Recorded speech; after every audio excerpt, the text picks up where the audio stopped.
Joining us to discuss the state of the nation and governance in Kogi State is His Excellency, the Executive Governor of Kogi State, Yahaya Bello Adoza. Good morning, sir. Are you there, Governor Yahaya Bello? Good morning to you all in the studio, and good morning to viewers in Nigeria and around the world. Yes. Good to have you on the show, sir. Right. So, sir, let me start with your thing that you recently concerned the block of the unions bringing foodstuff down south. I had seen a video by Chief Fani Kayode expressing his gratitude to your intervention and how you're able to bring the unions together to upturn their initial plans of stopping food to the south. Tell me exactly what that meeting entailed and what was the decisions that was made at that meeting. Thank you very much. Let me just lay a little background to what culminated into the meeting with the Amalgamated Union of Foodstuff and Cattle Dealers Association of Nigeria.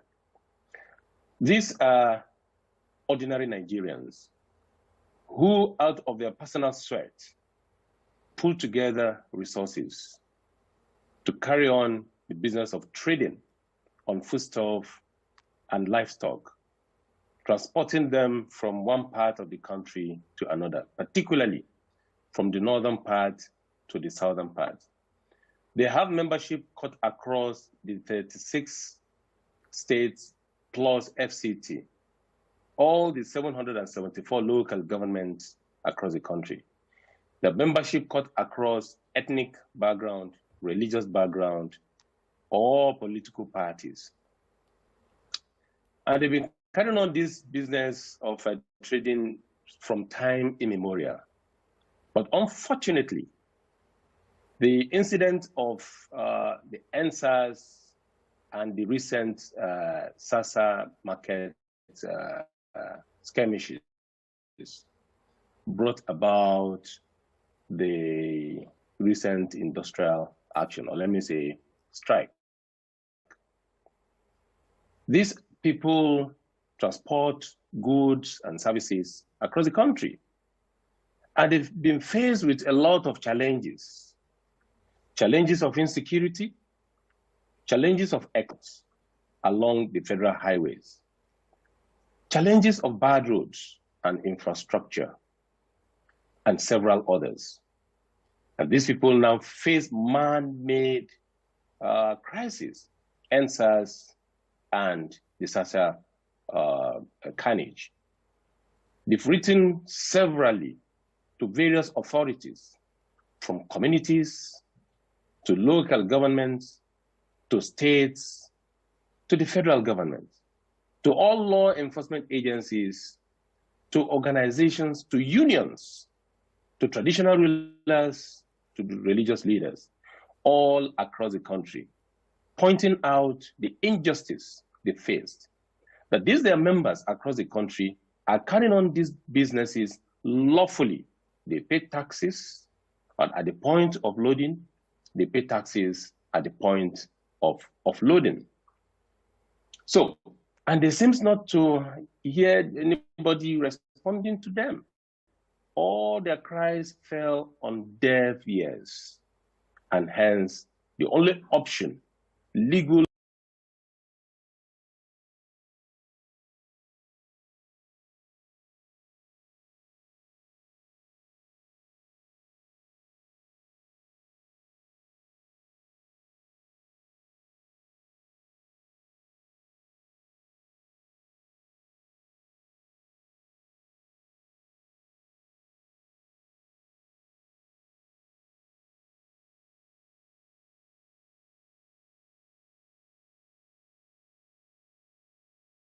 as 300 and above in the down southern part of the country.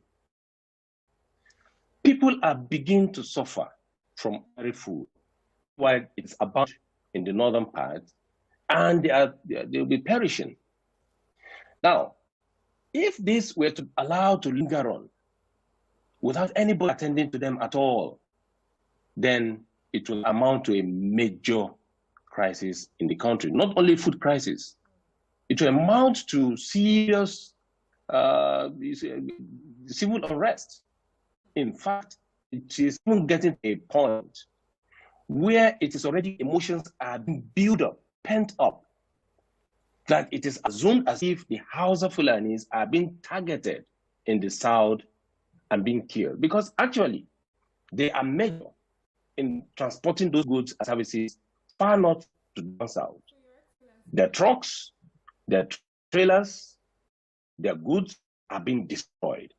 And these are people that are carrying on their legal businesses. Their people, members, killed in their hundreds. God, are lawful ordinary Nigerians, not their lawful citizens. Yes, the pent up anger regarding the issue of criminals in the book that are, committing one criminality or the other. Now, what is happening is that even in the farm, the youths are already getting agitated to carry out repression and what have you. Allow it to continue to linger on, can snowball into major catastrophe in the country. We have to now quickly begin. Myself, Chief Fani Kaye, Alhaji Buhari, Alhaji, we quickly begin into this particular matter to resolve it. So this is exactly what brought us into the. Yeah. Your Excellency, thank you for laying out exactly what the consequences of this would have been for everyone in Nigeria, because there was a point where that only one side would suffer and everyone else would move on. But could you give us exactly what the resolutions you came to with the union and the traders, and why we're positive that these things will be better going forward? Thank you very much. To the answer, they have very simple demands. One, that those members that were killed unjustly, the extrajudicial killings, the destruction of lives and livelihoods that are carried out on their members, compensation for livelihood, and there should be justice for those that were killed. There is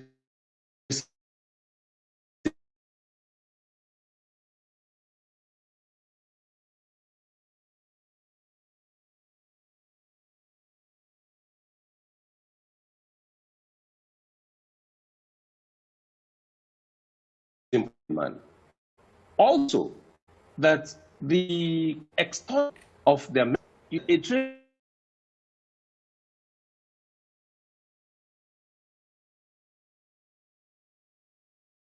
them again, and sometimes they do that 5 times before they get to Lagos.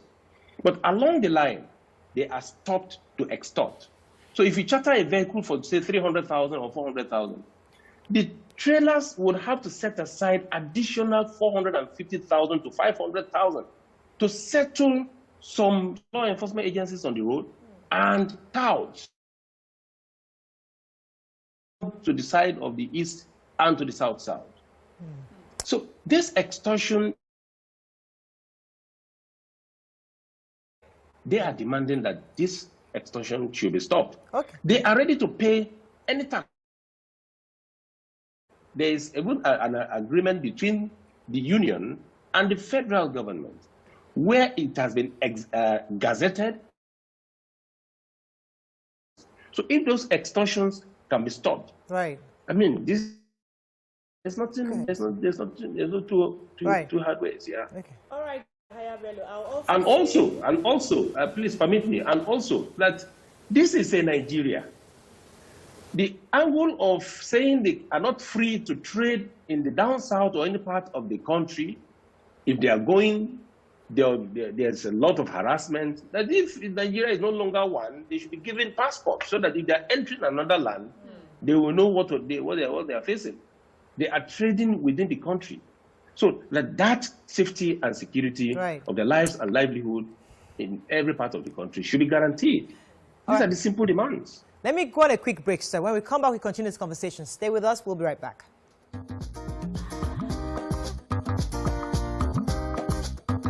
Stay tuned. Your View will be right back. Thanks for staying with us. We still have the Executive Governor of Kogi State with us, Governor Yahaya Bello. Yes, PC had a question for the break.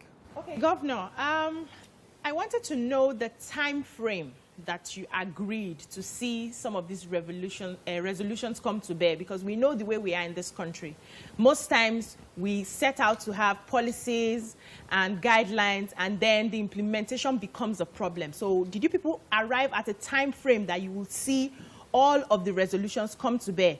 And secondly, what are the exact steps that you have outlined to see that the extortions on the road stop for these traders? Thank you very much. First, they believe in my integrity. Okay. They believe that whatever I set out to achieve, I achieve it 100%. They believe in my leadership style and quality. Ordinarily, they would have given time, more conditions, and wait till it begins to implement its implementation. Because they believe in the person they are negotiating with, or at least that is mediating. And they equally believe that when their demands are brought before Mr. President will graciously attend to them.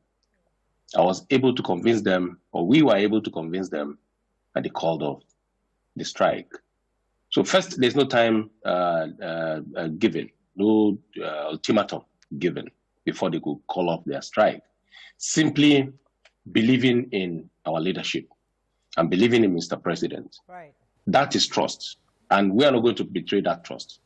And on the part of Mr. President and other law enforcement agencies, I have presented the matter before Mr. President yesterday in the presence of the Chief of Staff to Mr. President, Ambassador Gambari. And Mr. President was very concerned about the plight of these ordinary Nigerians. He is so concerned about that.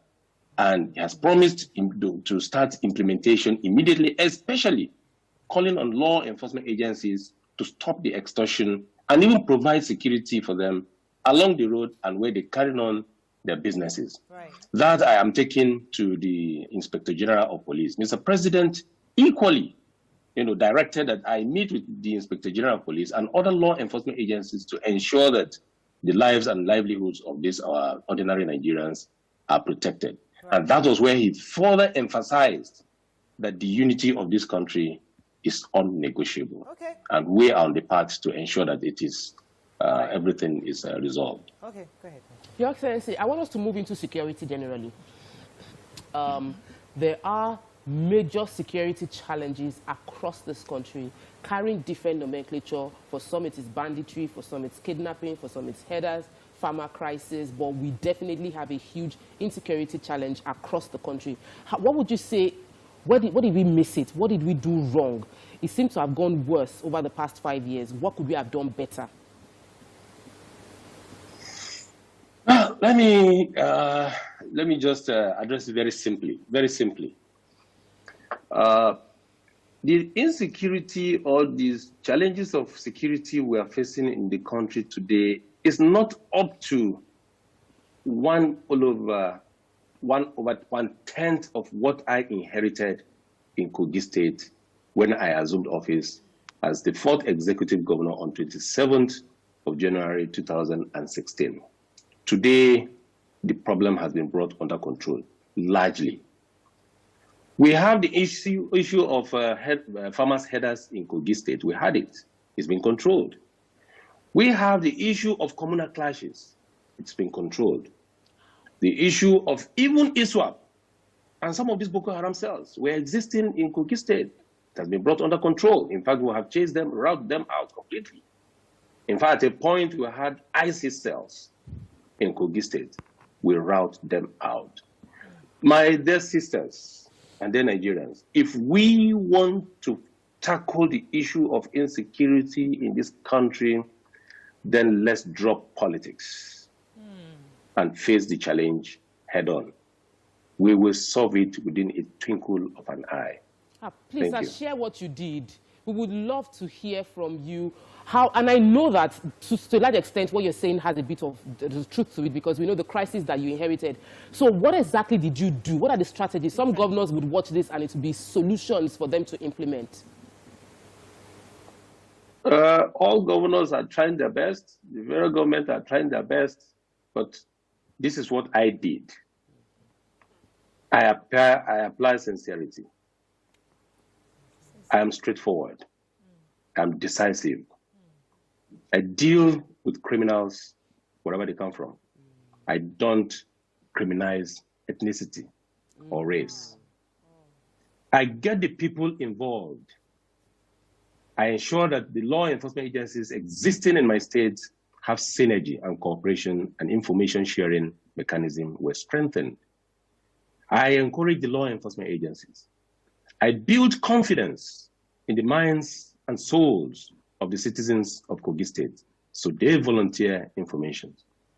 I ensure that they take security as their business number one, daily, every hour, every second, and they cooperate 100% with law enforcement agencies. I ensure that politicians don't politicize insecurity in the state. If we discover, we deal with you decisively and squarely. And that is why we're having it good, at least to a very large extent, in Kogi State today. Your Excellency, let me ask you this question, because it was quite popular that Sheikh Gumi had advised that the bandits deserve some kind of amnesty, especially because we've given amnesty to other sectors, other criminals in different parts of the country. Do you think there is reason in what he has said? And do you, being the governor that you are and the fact that you've been intimidating with all these people, do you think he has reason to say they deserve some kind of amnesty? If the banditry we are experiencing in the north today is different from the agitators in the down south. Thank you, sir. That is number one. Number two, probably he is putting it wrongly or not in the right perspective. Today, it is generally assumed that those that carry arms or that are carrying arms against the state were Fulanis, their cattle have been rustled, there's no more grazing areas and what have you, their cattle can no longer graze, and they died or they sold them off or they have been rustled and what have you before, and then they took arms against the state. That is criminality. That is number one. Number two, I will not negotiate with criminals. You come to my field, I meet you on the field, I take you out. That is number one. Number two, but that is not to say that genuine Fulani people, genuine headers, genuine livestock keepers should not be assisted.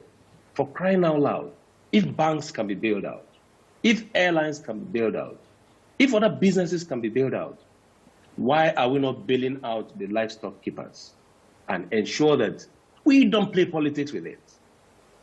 Let us invest heavily in livestock keeping in Nigeria. We're consuming heavy meat, a large tons of meat every day. Milk are still being imported, and all other allied products are still being consumed daily in Nigeria. Some of these cows are even being imported from outside the country through the north and then taken down to south. Why can't we invest heavily in it? And every day we're in the media playing politics, over it. Whoever is ready to go into this livestock keeping, please, for crying out loud, let the authorities assist them and bail them out. Yeah. Okay. So that whoever is carrying arms again against the state can be dealt with decisively. Yeah, so Your Excellency, there's something that really bothers me when it comes to this issue of constant kidnapping across the north of children. They'll take them from schools, take them through the forest for days before they finally hand them over. And I wonder, do you think our security operatives and our military is very well versed in the geography of the forest? Do they understand all the ins and outs of the forest? Do we have forest guards? Because I mentioned this also because there used to be a time the forest surrounding Kogi State was like a dreaded place with criminals and all sorts of things. Was there any body that you put in place specifically to protect the forest and stop, the use of the forest for criminal activities?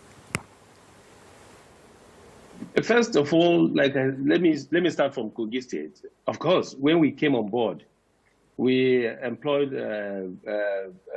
forest guards, trained them, and they are doing their job excellently well, of course, in addition to what we have done earlier, like I said.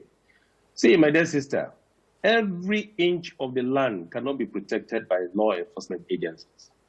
But let me tell you, people own those lands. Go to any part of this country today, however thick the forest is, just start peasant farming. In less than a week, in fact, within one day, within 24 hours, you see the owners of the land, they will come in there and ask you who gave you this land to farm on.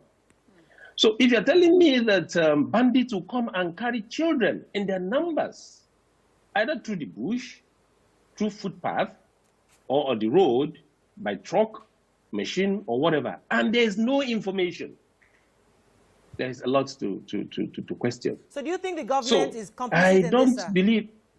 Do you think the government is complicit? And the security At all times, we continue to call government. You are part of government. The people in the street are part of government. Those in the villages are government. But how much have we instilled confidence in them to make reports? And look, our law enforcement agencies are not that weak as it is being portrayed to fight these crimes and criminalities. Just political will. And when I say political will, I'm not just referring to Mr. President, to the governors, or those that are in office today, including traditional rulers, religious leaders, various groups, ordinary citizens in the streets, or along the streets, or in the villages. Political will. Let people volunteer information. Come out. Because if you say you can't talk, or you don't want to talk, the same crime will still consume you. Come out and speak out. Right. And there will be help. Governor Yahaya Bello, final question for you. There was a time you granted an interview and you kicked against the fact that the country wanted to get COVID-19 vaccines. Now we have the vaccines. Are you willing to take them? Will you be taking? In Kogi State, we had outbreak of yellow fever twice that I can remember. For the second time that the yellow fever wanted to struck, it did not succeed. First one, we controlled it without making noise about it. And what did we do to prevent a further outbreak was to vaccinate the people. And we went around the state and vaccinated those who feel they want to take the vaccination. And those who took it were never struck again when the yellow fever struck. So I vaccinated the people. I believe in vaccine. But let me tell you, issue of medicine, there's no compulsion in it. I cannot be compelled to take vaccine if I don't want to take it. If I feel I'm healthy enough, if I'm good enough, and I don't want to take it, I wouldn't take it. Even people are free to take their life if they want to take it. Even though it is a crime, we will not allow that to happen. But let me tell you, I am not going to compel anybody to take the vaccine. Whoever wants to take it is free to take it. But would you receive it in your state, I will not sir? compel anybody. Would you receive it, sir? Of course, anything that is meant for the state, I will receive it. Okay. So and I'll make it available to the citizens. We can't let you go without asking about accidents within your area. Kogi State is a major conduit transit location. It's the confluence states, Lokoja, Felele Junction, Okene Road. These are roads that link most of Nigeria, but heavily under badly maintained. What are you doing as a governor to push the federal government to do what needs to be done within those areas, considering the number of accidents that are taking place at Felele Junction? I thank you so much for bringing up this particular issue. I have paid several visits to the Federal Ministry of Works and my dear friend, the Honorable Minister, former Governor Fashola. And he has promised severally to do something. He is doing his best, but within the limited resources, I think he is doing his best. And we will only use this opportunity once again to appeal to him to do more. The roads are bad. I apply the road every day. We don't have airport in Kogi State. And there's no more than 90% of people that fly the north and south and vice versa come through Kogi State.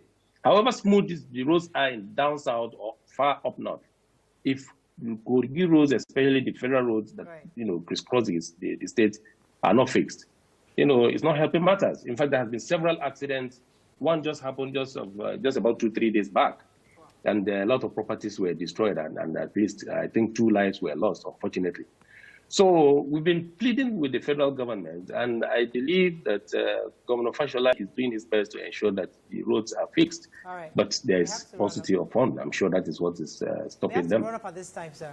Well, thank you, Your Excellency, for joining us. Thank you very much. We appreciate you. I appreciate you, and please let me use this opportunity once again to call on Nigerians that we must look at ourselves as one.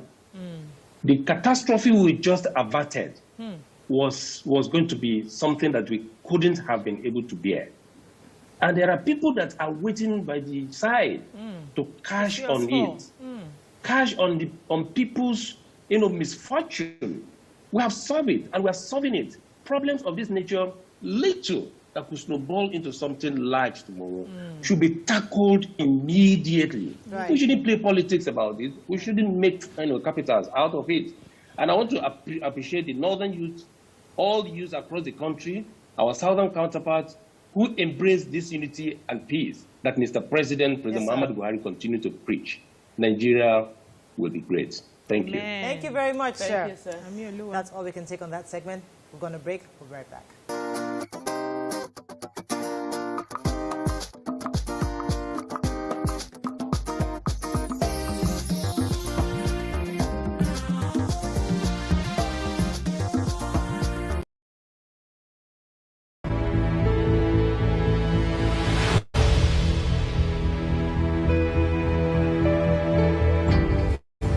For a young man to have the courage at that time to intend to be governor of Kogi State, he was not thought as being a fairy. We thought that was a nightmarish person. However, he said it, and God had done it for him. Purpose, the only word capable of describing the activities of the past 1 year. A deliberate attempt to build and solidify the foundations that were created since the ascension of the New Direction government. Time is transient, hence the need to use it judiciously. Governor Yahaya Bello has digested these words and is set to leave behind a litany of consequential projects that will establish his name in the annals of history as the best governor the Confluent State has ever had. At the start of his second tenure, Bello once again attempted to correct an age-long anomaly. Over 200 communities in the eastern part of Kogi State, covering the entire 9 local government areas in the region, were carefully earmarked for illumination. These communities had never seen electricity since the beginning of time, until the Lion of Agasa arose to put an end to their misery. Our travels took us to the inner setting of Angba local government area, specifically a beautiful, serene village called Okobo, situated 30 minutes away from Angba town. Mr. Tijani Haruna, the community chief, could not contain his excitement at recent development.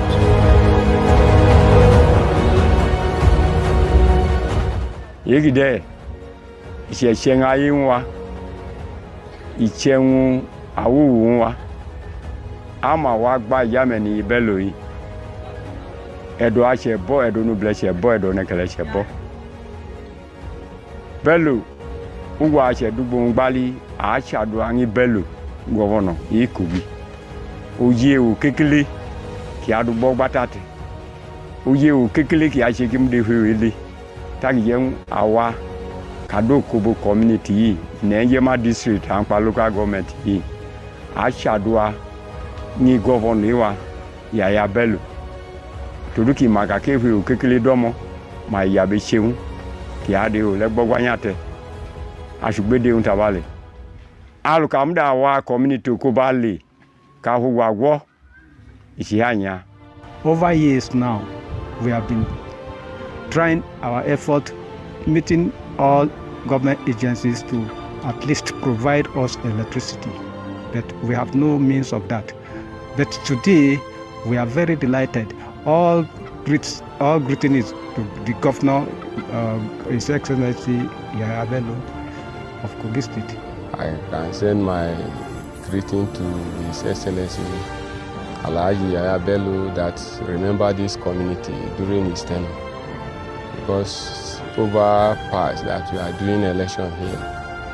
So even our people don't even remember us, but him will be our governor for 2020. So come give us light. I'm very happy to him. We also followed the installed poles of electricity and transformers until our campaign landed us in Alhaji, a community in Ofu local government area, another which had been in perpetual darkness, and one whose story has since changed. Justice Zachariah Idakwaji Muhammad, a proud son of Alhaji, could not stop smiling. We thank Almighty Allah for giving us a listening governor, His Excellency Alhaji Yahaya Bello. Every regime has a legacy to be left behind, even if that regime is no more there. We in Alhaji, we are so proud of His Excellency. He has left a legacy for us. This operation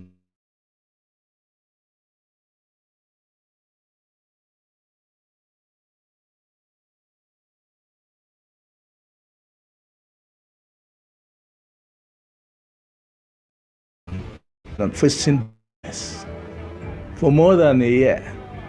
No way, no solution. All of a sudden, we saw the transformer brought to our village in the morning. Everybody ran to that place. We did not know who brought it because there was no information. All we knew was that people from NEPA brought transformer, placed it, and then we were all waiting. And this thing materialized, light came. So we are so proud, we are so happy, we appreciate the governor because he has made us one of the communities that benefited from that Operation Light Kogi East. The issue of light, it came to us as a surprise because we in this community, Alhaji community, we have suffered a lot. We were enjoying NEPA, as it is called AEDC. We were enjoying it before. It just came at once and broke down. All efforts to repair, to no avail.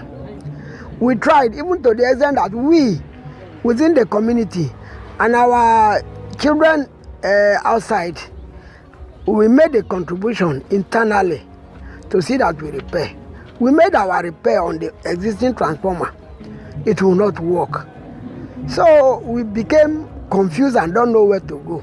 We were regarding ourselves to see another way out if we can repair. Then it just came that a new transformer is on the way for us. We asked, how did this come? We didn't negotiate for it, but it came.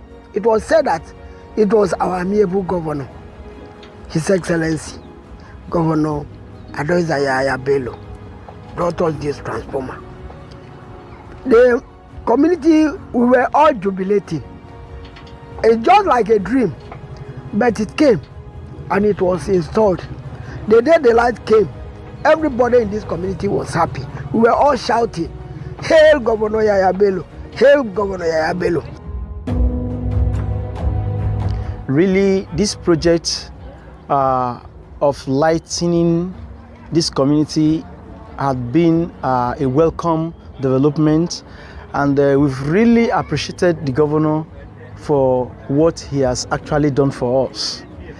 And it wasn't a surprise when they said Operation Light Up the East is coming up, and we were lucky to be among the beneficiary community. So the governor now gave us the lights, and actually we appreciate him because he's a man of his word. He made the promise and he has delivered the promise. We are clamoring for light, Operation Light in Kogi East, and we thank God. We thank God Almighty and Alhaji Yahaya Bello has saved us from the darkness.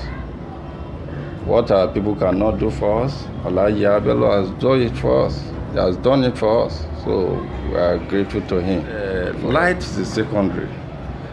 Light will bring more development to our various local governments. With this light, so many industry companies will troop in to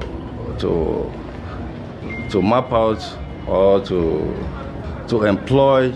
If some company and industry are trooping, I think they will employ our people, men and women. It will equally eliminate unemployment in Kogi East.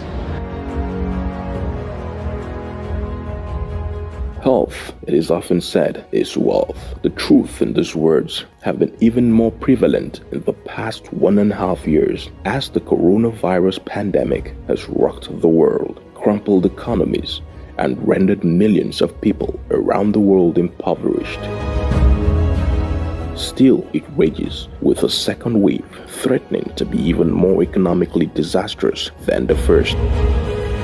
The healthcare system of many countries has been exposed as ineffective and in many cases non-existent. The ever-widening gulf in the level of medical infrastructure capable of dealing with a more deadly pandemic and what is currently available in Africa, Nigeria in particular, remains a matter of national emergency that should command far greater attention.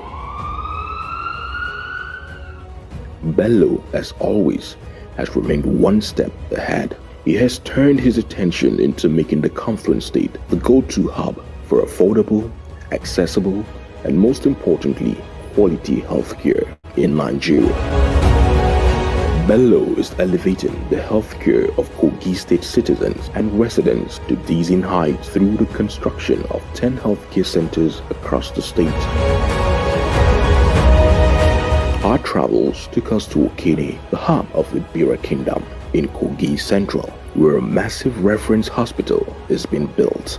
The structure will be the model for modern medical architecture in Nigeria and Africa at large. It will have the ability to tackle any existing medical issues and effectively handle any strain that might emerge from novel and potentially life-threatening communicable diseases in the future. This will in essence turn Kogi into a hub for medical tourism in Africa.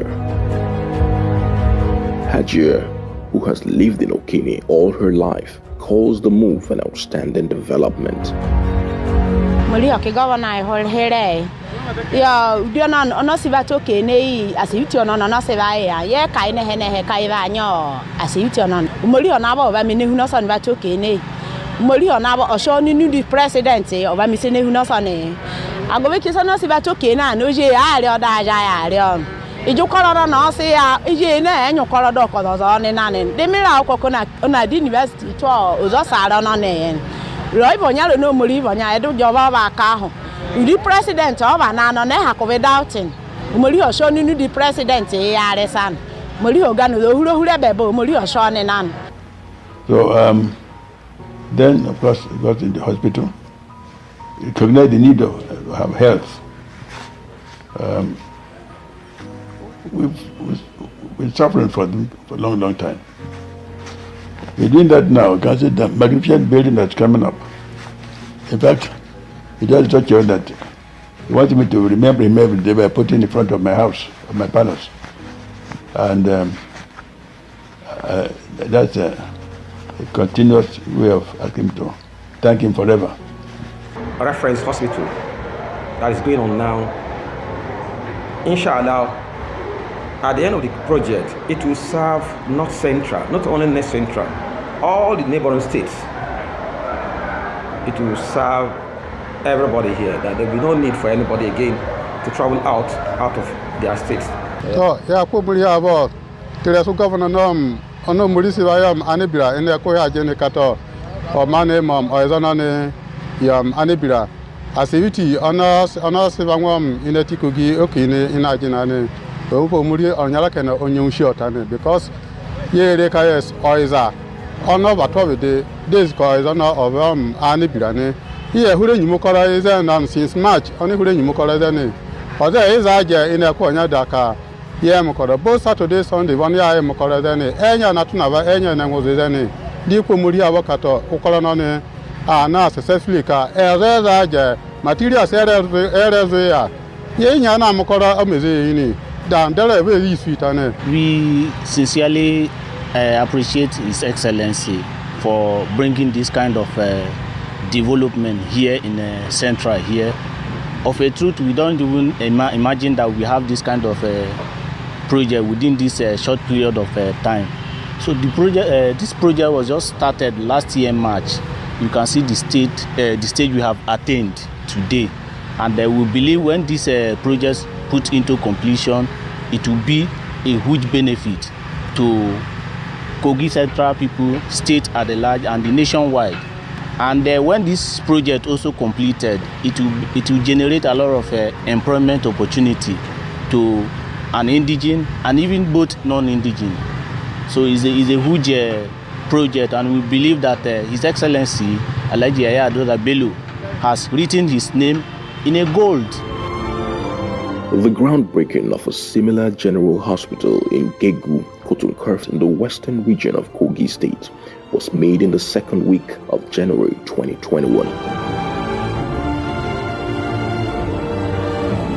The first thing we need to be aware of is the strategic location of that hospital. It's on the express road between Kotunkarfi, Jegu and Alhaji. At the moment, we don't have any health facility, major health facility along that axis. We strongly believe this is going to be beneficial to not only the indigenous of Kogi local government, but especially the motorists that fly on these routes. For all health-related issues and also emergency care, definitely this hospital is on point for the address and support in this area.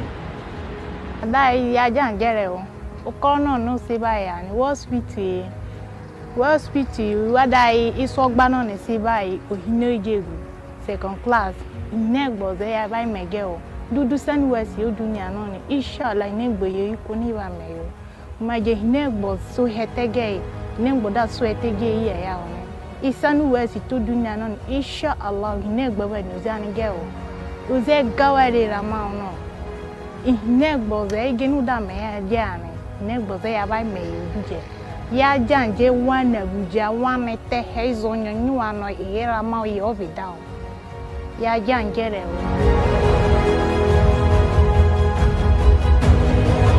The State Specialist Hospital is also wearing a new look, as plans are underway to add extra structures for expansion and a total revamp of her medical appliances to boost her medical care.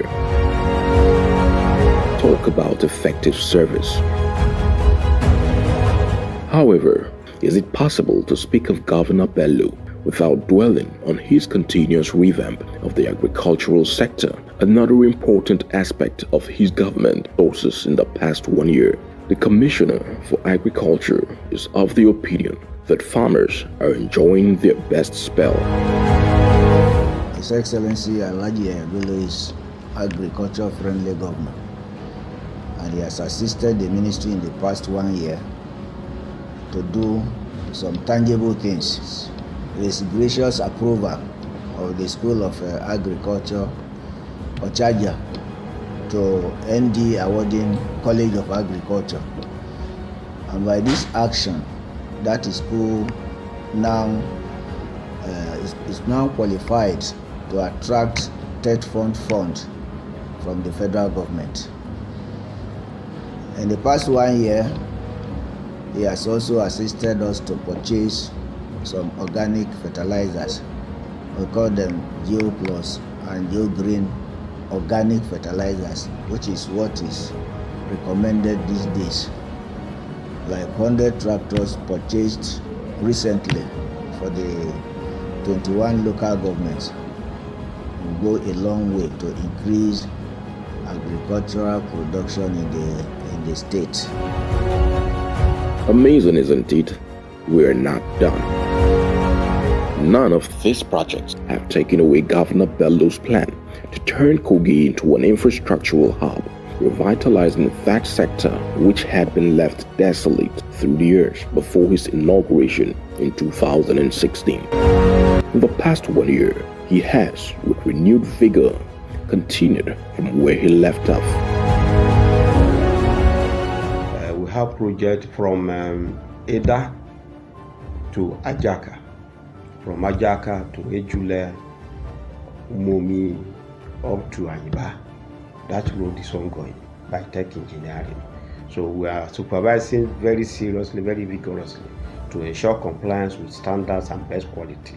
These ones are ongoing. In Okene, we have the Okene Township Road that is ongoing. So this one is also at, I think they are at stone base level now. So work is also ongoing seriously. The one I mentioned in Ida, Jack, out to Mumi, they are on asphalt level. So they are laying asphalt. And we expect them to complete the level of both wiring and binder course. Binder and wiring course by the next 3 months. They should be done with that. Then we go into the finishing, road marking and whatever, and round up with the project. In West, we have projects that are ongoing now by CCECC at Kaba Township Road, about 10 kilometers, and this will give a new facelift to Kaba Township.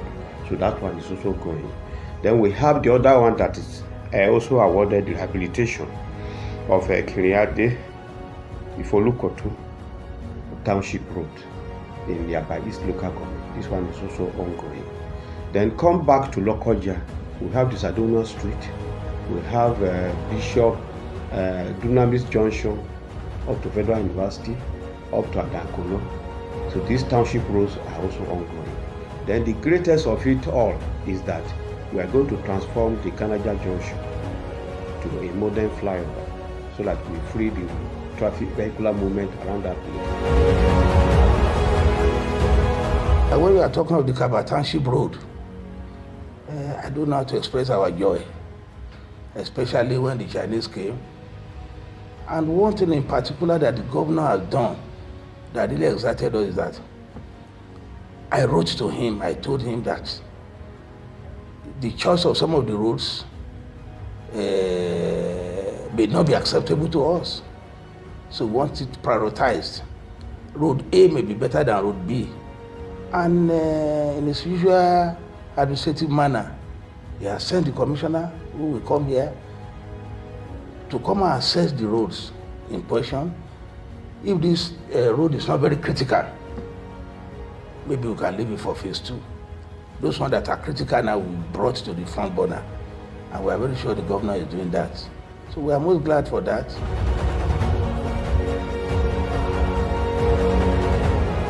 We are doing the site clearance now for the material that demolished on site. We are working the site clearance. Next step, when we clear the site, first from this half of the road, there is access road from here. And the other side, we will make sure the road is wide enough before we block some part of the road. The traffic will be handled properly. We assure His Excellency that the road will be completed before timeline, that is end of this year. In an ever-improving recalibration of the educational sector in Kogi State, the record-breaking announcement of the establishment of the Conference University for Science and Technology in Osara, Kogi Central, continues to provoke a deluge of praise. The institution will, as described by Bello, aim to infuse technology and science into making it the go-to educational center in Africa. Bold dreams, you might think, but the speed at which the project is currently being executed, as well as the man who uttered those words, should leave no room for doubt. The conference University of Science and Technology, or SARA, could not have come at a better time. And for me, I would say big kudos to His Excellency Alhaji Yahaya Bello, the Executive Governor of Kogi State, for this wonderful initiative, which is aimed at positioning Kogi State primarily for the industrial and technological revolution that is going to take place in this country going forward. And for His Excellency to have been visionary enough to start this specialized university for us in Kogi State at this time is, to say the least, marvelous. It is amazing. It is fascinating that we're having something like this to cheer about in Kogi State. I know that His Excellency aims at making that citadel of learning #1 in Nigeria and possibly Africa. A lot of work has gone in, and we have the best of brains who are working day and night to ensure that the dreams and vision of His Excellency come to reality. The joy of initiating a university in Kogi State, which you can all see that's under construction. Well, it gives him the understanding that no matter what it does now, the university will remain forever to honor his past. So I'm very happy that he initiated that out of good thought and out of conviction that it will succeed. Our big Nigerians to recognize that this is one of the really private universities that can be carried out with the hope that it will be a sort of a Nigerian university complying with the centrality of Kogi State as such. When we heard the use of Conference University of Technology is coming to Kogi State, the whole Tutuan local government were agitating that where is going to be sited. Until when the time comes, His Excellency used the magnanimity that he wants to cite it in Adabi local government. When we heard that news, every local clients in Adabi were jubilating that really bring that Conference University to Adabi local government has bring the growth of economy, development, and youth unrest in the society, because it will serve as a source of employment. Then the small-scale business will emanate from that place. We have since deployed manpower and equipment to site to carry out rehabilitation and maintenance of the existing structure in the campus where we are taking off from. Then, in addition to that, we are opening roads in those places in the campus for smoother vehicular movement. Then the Senate building and other facilities that are required for effective running of the university are also ongoing. These gigantic projects have not hindered the flow of other infrastructural developments in the state. The inner roads of Kogi Central have received the much-needed attention it craved in the past 1 year, as the region is gradually turning into an enviable and modern city. We started many roads, many link roads that were there many years before when the colonial time was strong enough. And outside one or two, I guess our Polo Road, Oveda Road, and other roads which are still in good exercise and construction. So we owe a lot to him on that, because they are not even stopped. He came in on the second term. In Okene, we have the Okene Township Road that is ongoing. So this one is also at, I think they are at stone base level now. So work is also ongoing seriously. The one I meant. He has performed in the area of roads. The township roads under construction going on now. Go around, you see them.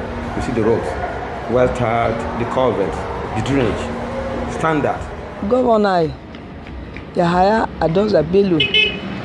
Ozi very. Anka isoba say honan. Ino hono ba say hore ini kogi bana bani etere. Uza gasa non. Wa we de mane hu ni boro. Do mane ha joda gasa kenen do wa here ben. Oyido no du. Wa bonye ne anabonere. O me ma ko nyete do za mawo. E wota wa eka we fili nan tenene. Amadu muri va me dove ino man non do man va me dove nworo wa ku ba tulede o ko nyete wa na free doro we won dove dua ya boso ro kai anka isono me an ovu isho muri va na da godo muri do jobo yin se kara do bare mari mi newu no son dove dua man ya abozan agwe ka boda say my fanin wana atule do ka he le manu atule do pipe ojuri ga do ro sa we nworo do hinetina ya ai fanyo bi abon dime ka a come ya ina me e be nya ke na obo na o babo ya ina abayo zo oruro ka anke so me an do ve duya do ro amen.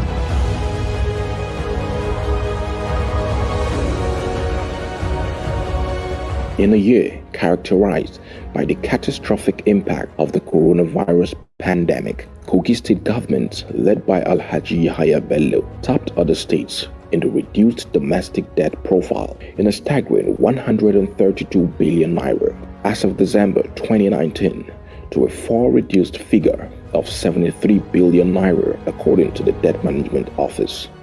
2020 was also a year where the Kogi State government embarked on her largest infrastructural development across the 3 senatorial districts, which begs the question, how was this attained? The Commissioner for Finance sheds more light. During COVID, what the government directed simply is to ensure that unnecessary expenses are cut off and some capital expenditures. There are some capital expenditure that can help to reflate the economy. That should be our focus.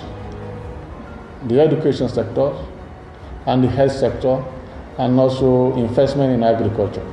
So anything we do in this area will help us to reflect the economy. As you are aware, you can see a lot of road projects ongoing. You can see a lot of infrastructure in health and at the same time on education. So and agriculture. So this is very important so as to help the economy. We are able to achieve this by reducing unnecessary expenses and focusing on areas that can reflect the economy of the state. On the issue of debt, what we simply do is we have an account that we call consolidated debt service account. That account was opened in 2017, where 5% of whatever we generate from IGR, we have been putting it there. Summarily, we achieve all this by following our goal and working with the non-direction blueprint and the vision of the government. That was why we were able to achieve this debt reduction and infrastructure across. We released, with the approval of the governor, 3 billion naira 80 million for various roads across the state. The Ganaja flyover 1.3. The Kabatansi Road 338 million. The Okene Tansi Road, we have a lot of roads in Okene that are at various stage of completions, and we have new one, 1,752,000,000. And we have Ida, Ejule, up to Ajaka, up to Anyagba Junction, 350 million. And the owners of property along Ganajas, compensation, 177 million. And we have one school at School of Health Tech Ida, their store, Zanho store. We need to work on it and make sure it becomes a new one that is in line with the reality, so that those people that were trained as nurses will be able to do the right thing. I think 23 million was what was approved, and it was released to the contractor. So all this We are not stopping there. That is this January. Before the end of February, we will release further again because our health sector, the hospital at Eganyi, the hospital at Gegu, we are going to release like 1 billion to the two of them. The money is there so that they are doing the procurement now. Once they are through, we will release the 1 billion. And we also have another one again that is going to come up from Misandu, Anyagba, and which other area. And that one is 2 billion. So in the first quarter, at least there's going to be up to 7 billion release for various capital projects. With that, our youth will be engaged. Human capital development index of the state will increase. And once all these things are there, it encourages investors to come to the state and invest because they can see that the government is spending towards critical infrastructure that can develop the economy.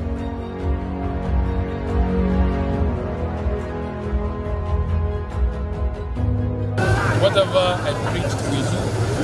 Whatever we do is what we preach. So when a leader is fully ready, to face the reality, then he marches his word with action. As you know, His Excellency is practicalizing leadership. That is bringing reality in governance to bear in Kogi State. Having in mind that he's governing a state, that we all can be regarded as a microcosm of the larger Nigeria, considering our location and the variety of people that God put together to form Kogi State. Coronavirus, that's a huge topic, but His Excellency have decided to approach it with the right protocol and procedure. Because as a state, there's no how you advise your people to at home lockdown and then without making a provision for proper palliative to take care of their need. So His Excellency know that it is out of place to institute lockdown in Kogi State, so we say no to lockdown.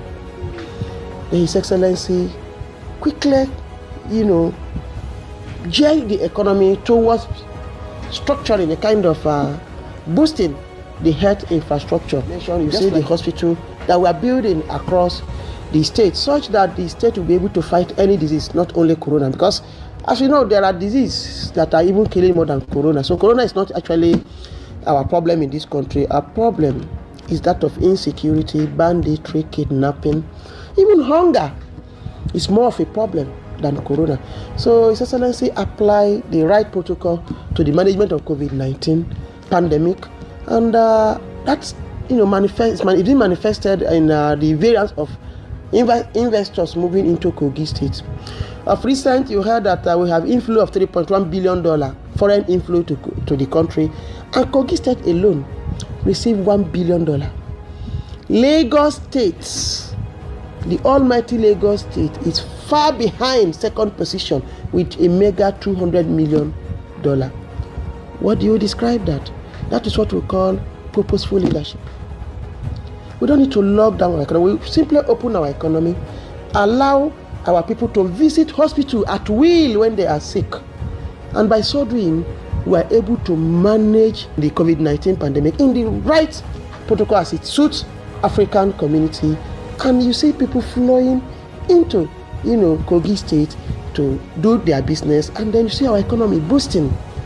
By so doing, we're able to, open door for visitors, and then you see various investors coming in to invest in Kogi and adding value to the state. And that is why you see, before the end of the year, let me not say this, but I want to promise you that more foreign investors, more foreign fund is coming to Kogi State, courtesy of the right procedure His Excellency apply in the management of COVID-19. You can see development of Kogi State, across the education, infrastructure, agriculture, health infrastructure, agricultural infrastructure, and name it all. This is the vision of His Excellency Yahaya Bello.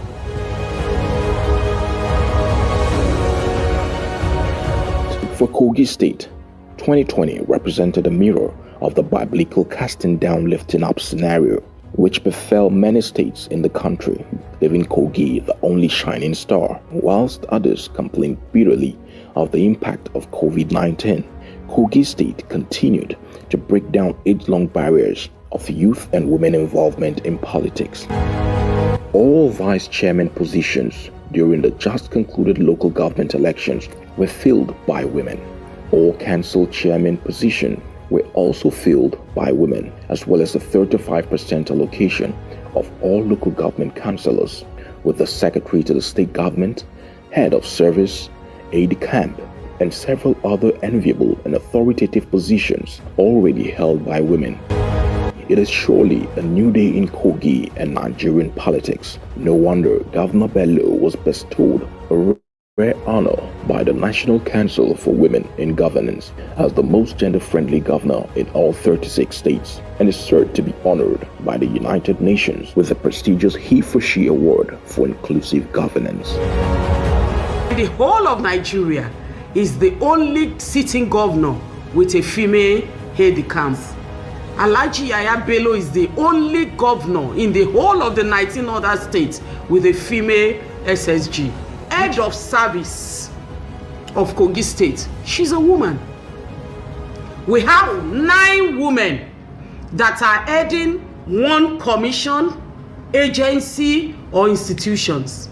We have them as Director General, we have them as Managing Director, we have them as acting VC of the State University, we have the Provost of Kogi State College of Education Technical, we have the Provost of the College of Nursing and Midwifery, the Director General of the Pension Commission in the state is a woman.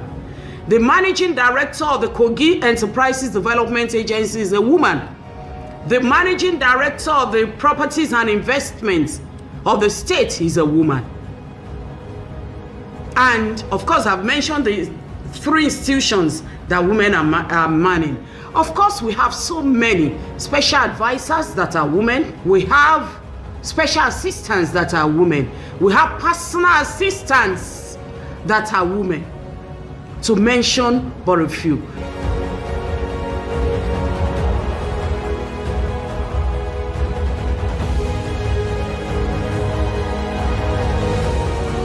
I think the paradigm shift that is coming to power created, served as a unifying force for everybody. It shows that this state belongs to all of us. It shows that by tomorrow, Anokuma can become governor. It shows by the day after, Anigalama can become governor. It's coming and broken the jinx that no other person can be governor in this state. I think that is number one. And that may not be his own achievement, because it's a divine intervention. And when he came, he has tried very seriously to unite this state, and we are grateful for that. When you look at in the areas of education, he has built a university, he has empowered the existing polytechnic and the old university. In health, he has done so well in several other areas. But the unifying force that his position has created in the state makes everybody very happy. It makes us know that there is hope. His Excellency, my mentor, my leader, our principal, the friendly, youthful governor, the governor that elevated the constituencies of the children of the common man. By extension, I am a beneficiary, because I am a child of nobody, who today have become a child of somebody under the leadership of His Excellency, the Executive Governor of Kogi, Alhaji Yahaya Bello. A leader who never discriminates, a leader who fails. Where you come from, we are one. What a time to be alive. What a time to be a Kogi State citizen. There is the sincerity of purpose, commitment, and the determination of His Excellency, because he swore to an oath to protect the lives and properties of the citizens of Kogi State.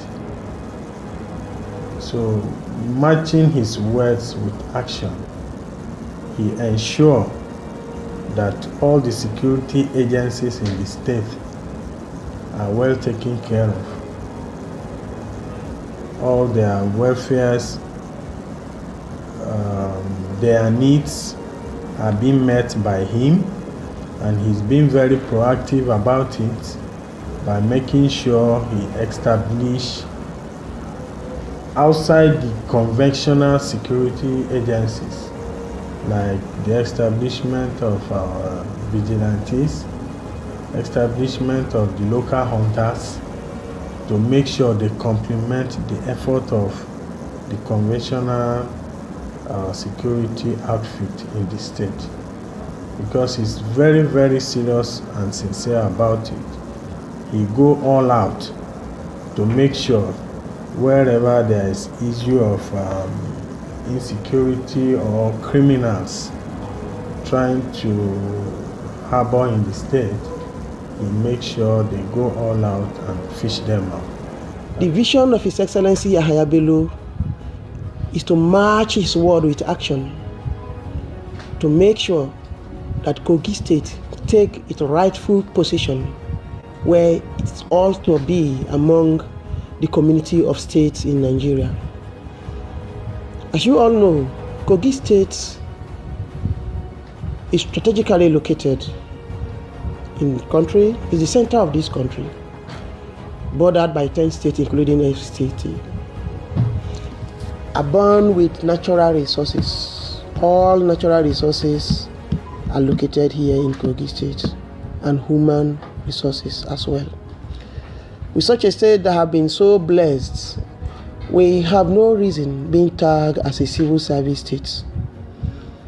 All we need is political willpower, right leaders in position to drive the aspiration and the yearning of the good people of Kogi State. And His Excellency is fully ready to doing that.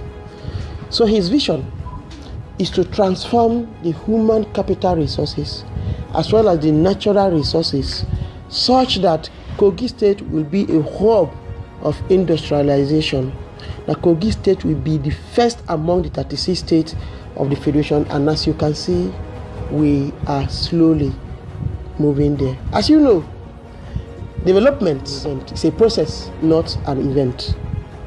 With the leadership style of His Excellency and the right people he put in position to help him to manage his affairs, Kogi State, our situation is fast changing for the best.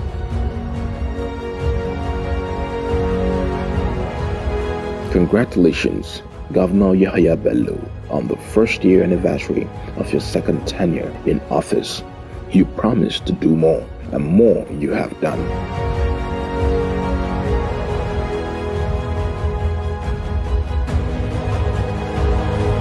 Stephen Covey once said, "What you do has greater impact than what you say." Governor Bello has by all inclinations proved with what he has done that he represents the needs of the typical Nigerians, not just in the past 1 year, but since his inauguration 5 years ago. He has done much with little, established legacy projects, improved agriculture, and most importantly, united his people. Core attributes which well-meaning Nigerians must demand from anyone who intends to rule us and rule aright.